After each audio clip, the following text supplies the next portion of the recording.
What's good, y'all? Welcome back to a brand new episode of the weirdest videos from all over the internet. Without further ado, let's get to the video. Hope you enjoy. Cannibal facts that'll eat at you for days. If you thought Jeffrey Dahmer was picky for not eating people with tattoos, Venezuelan serial killer Dorangel Vargas, who ate 10 people, didn't like his victims to be overweight because he thought that they contained too much cholesterol. On Thanksgiving Day 1991, 23-year-old Omaima Nelson stabbed her sugar daddy William before carving him up and cooking his head in a deep fryer and eating him for dinner. In the 1970s, Jorge Negromonte, also known as the Brazilian Sweeney Todd, would bake his victims into pies before selling them to local townsfolk. After murdering and eating his classmate in 1981, Issei Sagawa was released from prison because of a loophole in Japanese law. Since then, he's actually profited off the crime, writing books, appearing on talk shows, and starring in adult films where he bites his fellow co-stars. In 2001, a man named Armin Maiwis posted an ad on a website called Cannibal Cafe looking for someone to be killed and eaten. A German engineer named Bernd Brandes volunteered, and after photos and videos of the incident were posted online, Armin was sent to jail, where today, he's a vegetarian. In 1904, a Swedish sailor named Carl Pettersson shipwrecked on an island inhabited by cannibals. He was captured and taken to a local king, whose daughter actually fell in love with him. The two then got married, had 9 kids, and Carl became the new king. Like, how are you gonna be a cannibal and be a picky eater at the same time? Like, isn't that funny? A cannibal who refuses to eat overweight individuals because he's afraid of the cholesterol. You should be afraid of the police. 26 just got even crazier, part 47. So back in 2023, this bridge collapsed in Greece due to a very powerful storm. Well, people have totally ignored the warning signs and are intentionally driving over this collapsed bridge instead of taking a detour, because the detour takes 20 extra minutes to drive. So pretty much, people are risking their lives due to 20 minutes. Next, when a man in a wheelchair was struggling to cross a street this week, a man who was dressed up for Spider-Man for some reason jumped out of his vehicle and helped the man in the wheelchair. This is one of the most perfectly timed moments I have ever seen in my entire life. Finally, speaking of Spider-Man, Marvel's president says that they have planned all of their movies out until 2042. Yeah, that is genuinely impressive. How is that even possible? This case is definitely one that I don't think I'll ever forget. 30-year-old Swedish journalist Kim Wall was brutally murdered while she was beneath the ocean in a submarine. Kim was an independent journalist who traveled for work all the time, and she went to a number of dangerous places in the world, and nothing ever happened to her until August 10th, 2017. Kim interviewed 47-year-old Peter Madsen, who was an engineer that constructed his own submarine. She was intrigued by his skills and intelligence like many others and thought it would be a great opportunity to write about him. On August 10th, Kim and Peter boarded the submarine off the coast of Copenhagen, and this picture gives me chills because this is the last time anyone saw Kim again. Kim and her boyfriend sent a few texts back and forth until Kim stopped responding, so he reported her missing that night. At this point, no one had heard from Kim and Peter for hours, so people thought that something terrible had happened to them. The next day, Peter's submarine finally returned to the harbor, and this is Peter coming out. And do you see the blood on his nose? Well, he came out and Kim was not with him. Peter had told police that he dropped Kim off somewhere nearby in the middle of the night, but after they checked surveillance footage, they realized that he was lying. He then changed the story and told investigators that Kim had an accident in the submarine and she hit her head against the hatch and passed away, so he threw her body in the ocean. Well, a month later, a cyclist found Kim's torso on a beach, and not long after, the rest of her body was found in garbage bags. When the autopsy was done, they discovered that there was no blunt force trauma to her skull, which means that Peter was lying again. Kim was stabbed 14 times near her genitals, and her cause of death was strangulation. After further investigating Peter, they revealed that he fantasized about hurting women, and they believe that this wasn't his first time. Peter was found guilty and sentenced to life in prison. I watched a full documentary on Crave. If you guys want to go check it out, this is what it's called. How is he so talented but yet so demented at the same time? Like, this is crazy. 14 times in the genital area. I mean, he's sick.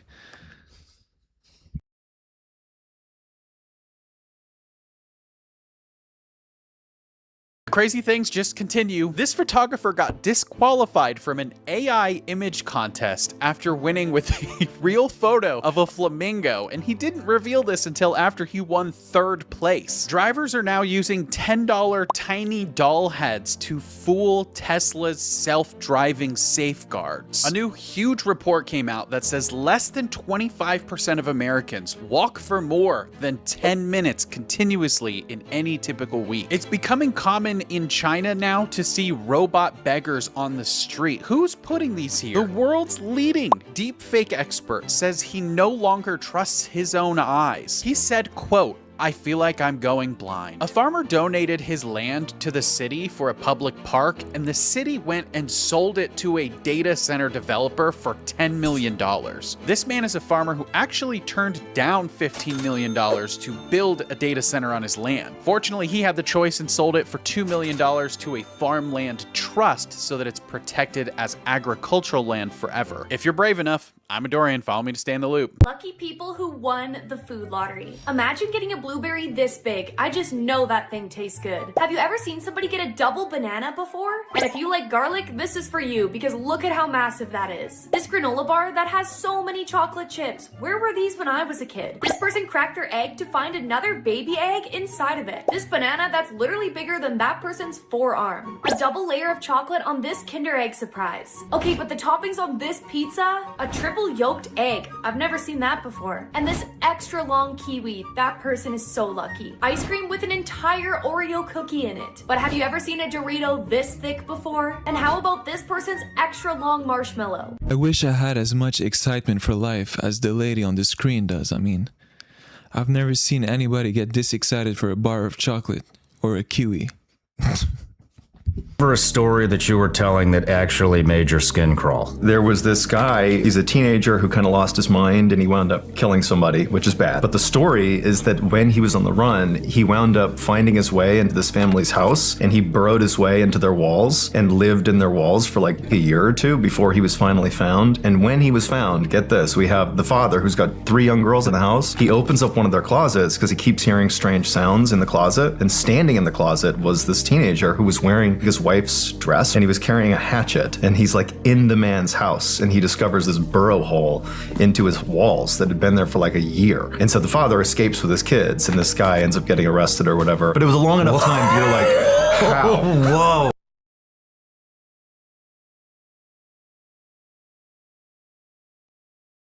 Here's some life hacks that I probably shouldn't be sharing on the internet, but I'm going to anyway because I swear by them. If you're a person, especially a woman, who is absolutely sick and tired of not being taken seriously by your doctors, just tell them that you are actively trying to have a baby, and whatever pain or issue you're having that they've been ignoring is interfering with you actively trying to have a baby. You do not need to pay for a gym membership, okay? All you need to do is go to your local Home Depot and lift the heavy wood that they got. They got these paint cans too, and they have so much space to just walk around for free. Stop paying your medical bills. This is like a huge stressor for so many Americans. You can just stop doing it. It's not like anybody's gonna come knocking on your door demanding the money back. The doctors get paid all the same, and there are actually 15 states that have completely banned medical debt from showing up on your credit report. Next time you're out away from home and you have to poop, don't go to a gas station or like a Walmart restroom, okay? Ew, gross, disgusting. Instead, go to a fancy hotel. I promise you the workers there are not paying attention of who is and who is not a guest, and they have some lovely, impeccable toilets. If you're somebody who gets a lot of telemarketers scam calls and you just want them to stop, they won't take you off the lists or anything, and no matter what you tried and do, sexually harass them.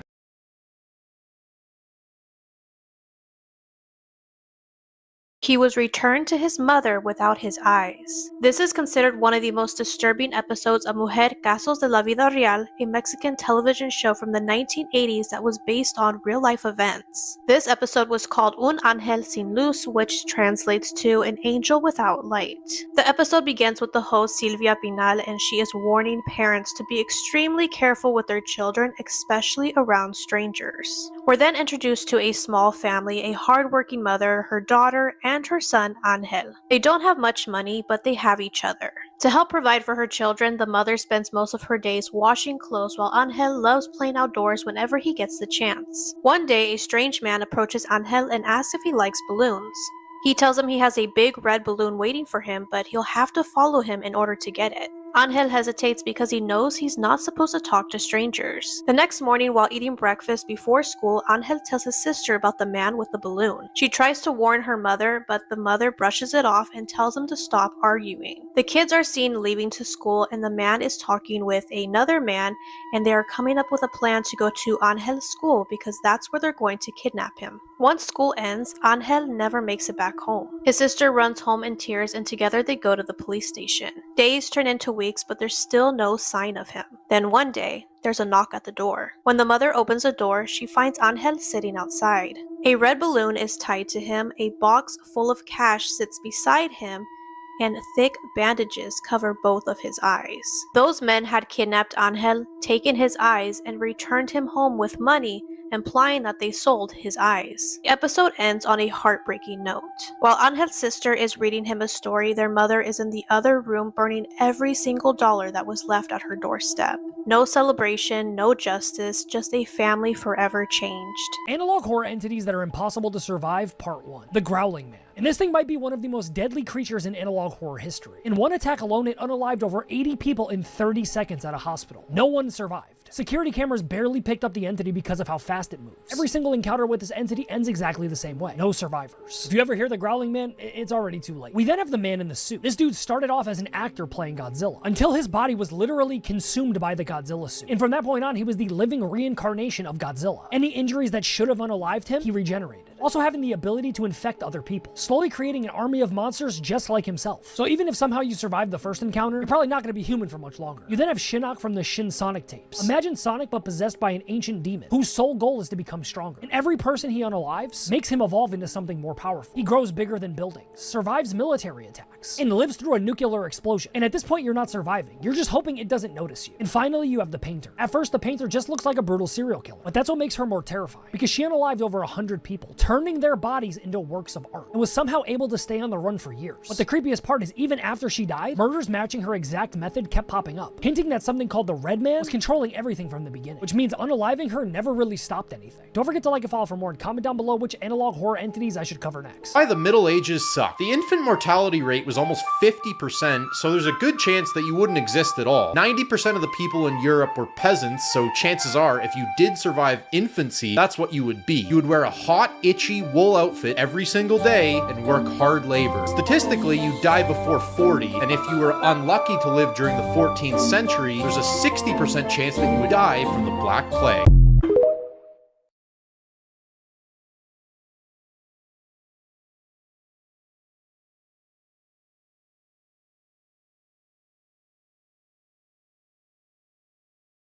Seals have horrible PR, because did you know they sing to attract mates? Like, if Happy Feet were real, he'd be the one with the heart song, and if you haven't heard it, it's probably where siren songs came from.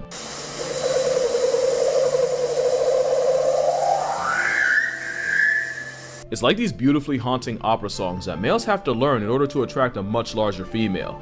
Those are two males, by the way. Which brings us to the story of Casey, and trigger warning, but only for your feelings. Casey was the only male leopard seal to ever be held in captivity. He was found injured and abandoned with shark bites on a beach in Guatemala and was taken to Taronga Zoo in 2007, where he joined two females, Brooke and Sabine. And before y'all do the whole anti-zoo thing, they couldn't be released out of fear that if they were harboring any possible diseases, it'd wreck the already fragile wild population. So they kept Casey and friends to serve as ambassadors for an animal a lot of y'all have probably never seen in real life, and there was even hope that Casey could be a father. The only problem was, as a leopard seal found as a pup, Casey never learned his song, and without his song, he'd never be able to successfully pull a female. Staff would even play recordings of adult seal songs in hopes that Casey would eventually catch on. That's not what's happening here, but I thought it was cute. Tragically, both females would pass on due to an unknown illness before Casey ever got the chance. And once Casey finally did learn his song, he also tragically transitioned in 2014 as the last captive leopard seal ever. And that's the part Happy Feet refused to show you. Leopard seals feel all the feelings.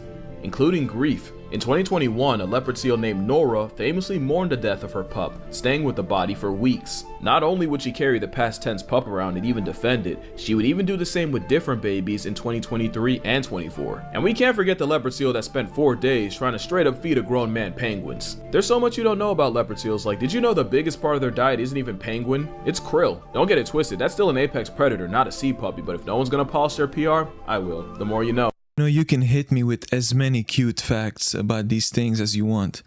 Nothing is ever gonna make me like them. I consider these to be the pit bulls of the sea. I'm not telling you not to love pit bulls. You can do whatever. I'm just saying, like, I don't like these things. They look evil.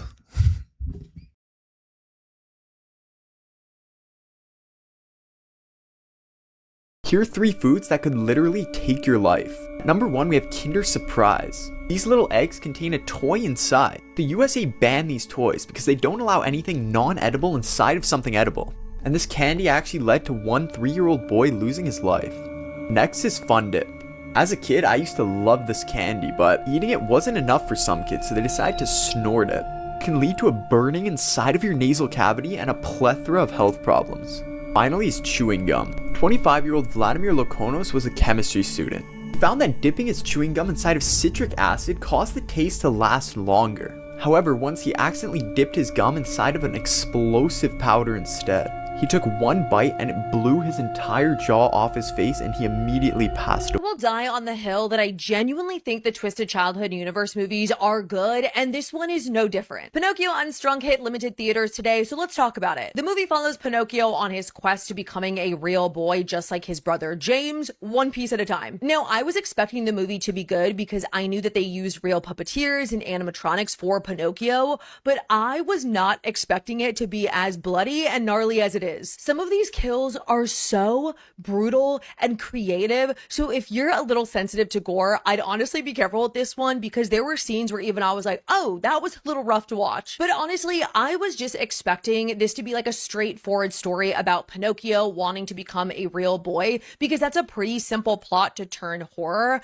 but I loved that they added their own spin to Geppetto's story and his motives. And I think people see these movies as more like B horror, but to be honest, I love the movies know how to balance like the fun and humor and over-the-top gory kills of B horror while still maintaining a good storyline and using their budget wisely. Like the ambiance and the set pieces and the lighting in here looks so good, but Pinocchio's puppet looks phenomenal. I'm so glad that they used a real puppet and not CGI because it truly makes the movie. I think my main critique was that I felt like Cricket's parts were a little rushed. I wish we got more of him because his character and design is just so good, and being voiced by Robert Englund is obviously so badass. Overall, I gave Pinocchio Unstrung a very solid 3.5 out of 5. I definitely recommend this one, and I think you'll be surprised with how enjoyable it is. If you've seen it, let me know what your thoughts are in the comments. I'm so curious. These girls were willing to sell their V card just to get Justin Bieber tickets.